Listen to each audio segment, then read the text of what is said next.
You ask Tiger to solve. This deals with linear equations with one unknown. The final result is A equals 1 over 2.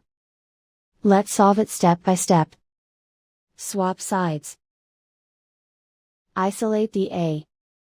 Multiply both sides by inverse fraction 5 over 4. Group like terms.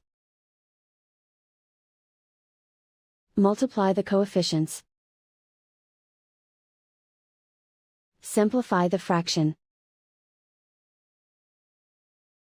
Multiply the fractions.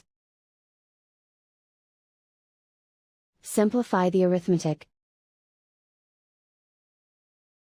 And so the final result is A equals 1 over 2.